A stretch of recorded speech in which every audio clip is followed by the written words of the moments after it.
Hello, welcome. We're going to be looking at, in this video, we're going to be looking at including short stories as a possible choice for additional material for if you're doing any kind of senior writing task where you're required to use an additional materials. Now, short stories are actually a very good alternative to using novels because, well, not only are they shorter, they're often quite deep and actually even in some cases deeper than a lot of novels can get. And basically they produce a nice, neat couple of points, raise a huge amount of ideas and themes within a very short space, and basically give you all the quality of a novel in a much shorter space, which means that you can spend more time going over it. You can read it a couple of times comfortably before you actually go ahead and write about it, and it gives you a lot more in terms of understanding.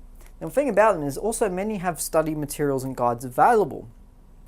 So even on first read you go, oh my god, this is horrible, this is hard. There are study guides and materials available for them because even though they're not really used that often in Australia as a main text, they are used quite often overseas, and so you'll find a lot of overseas sites which will talk about them. And of course there are a lot of appraisal sites and various critical studies and guides as well. These are used quite often in other areas, and it also means the majority of them are not on your HSC list at all. So apart from I think a couple of examples that I can think of on the top of my head, there are not a huge amount of them on the HSC list, which means you're pretty much free to choose whatever you want. So it's a very good place to start. Okay, some things to look for. First of all, classics. Now, there aren't that many modern ones. The thing is that publishers don't really do short stories anymore.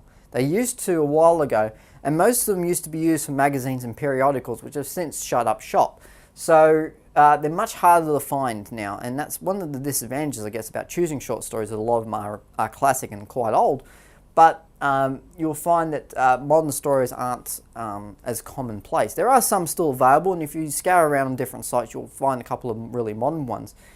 But in terms of the ones which are really good, you won't find that many. Relevance. It needs to be relevant to your area of study, and of course, whenever you choose your short story, you need to have that in mind. So make sure you read the synopsis or any kind of material guide before you go to make sure that it's going to be suitable for what you're covering. Authors. Now, the thing is you can pretty much search for these by author, and a lot of very good classic authors also wrote short stories. So if you look for those by name, or if you look for names that you've heard of, chances are you're probably going to find a fairly good short story among their collection, and they have a number of different choices. So you can choose a number of different stories by a particular author, and most of them are going to be quite good. And finally, insight. Find something that's going to give you a bit of insight into your idea. Now, the thing about this is because of the fact that they are short and means that you can read a couple of them, you can choose the one which is going to give you the best sort of insight into your main idea, into your theme, and into your topic you're studying. So it can add a lot of depth to your argument, and particularly by adding a perspective which is quite deep, you're showing that you've really thought carefully about the text you've chosen.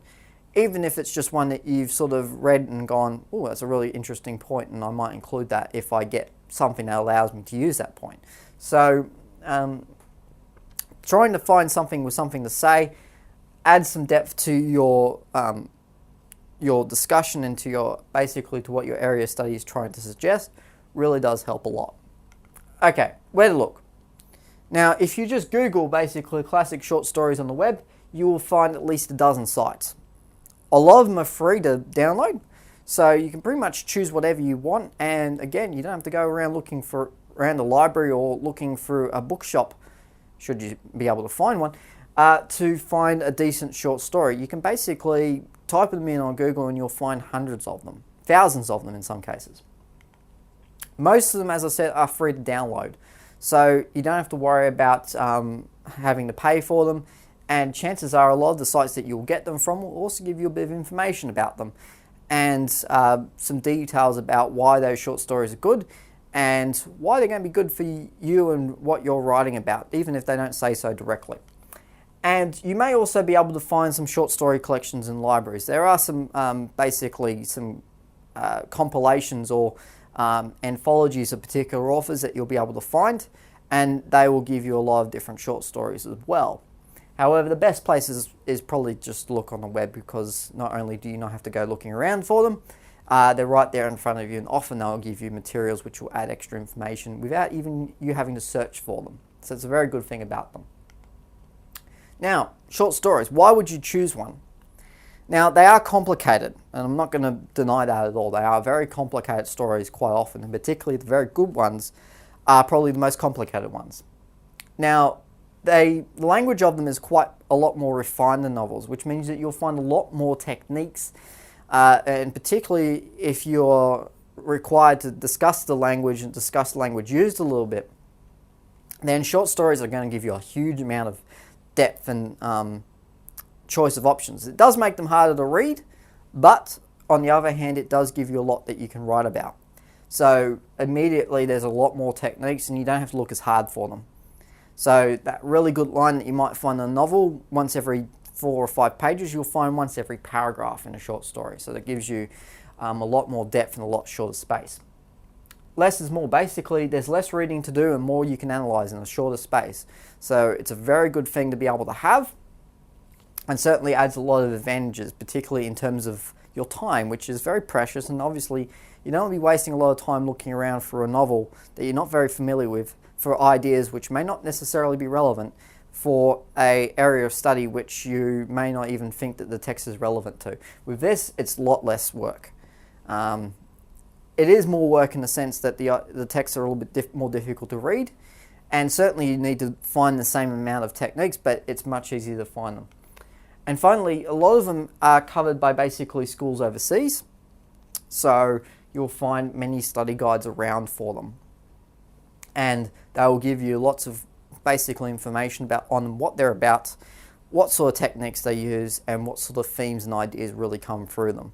So you'll actually be able to find most of that information anyway, which is particularly good, and also it basically means that you have less work to do. Alright, some disadvantages of short stories. Now, I will basically go through these to sort of say if any of these things sort of put you off, then it's probably not a good idea to use short stories. First of all, most good ones are quite old as well.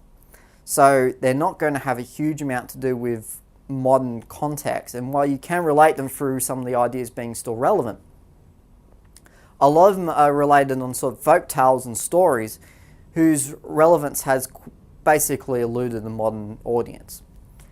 A lot of them basically, as I said, have outdated ideas and perspectives, and if you have a look at them, some of, particularly the very good ones, are based on sort of times in 1930s America and 1930s Britain, where ignorance and racism are quite still rife among the population, and a lot of them are based on exotic sort of folk tales, which, if you look at them now from a modern context, you sort of laugh that people thought that way. So those sort of perspectives don't really come across well now, even though some of the other ideas still do. So it's a bit more difficult in that sense, and you have to really think about them critically. Complex themes. Now, the themes that you'll be getting from them are not going to be simple. They're not going to be simple one-word themes and say this is a theme of death, because a lot of them will have basically that theme running throughout, so you need to be a little bit more complex with it. And finally, the complexity of language. As I mentioned before, the language which is going to be used is going to be a lot more detailed, is going to be a lot more refined, and particularly the authors who use them like to show off how clever they are. So basically the language that's going to be used is going to be a lot more difficult than in a normal novel, and even in a normal classic novel.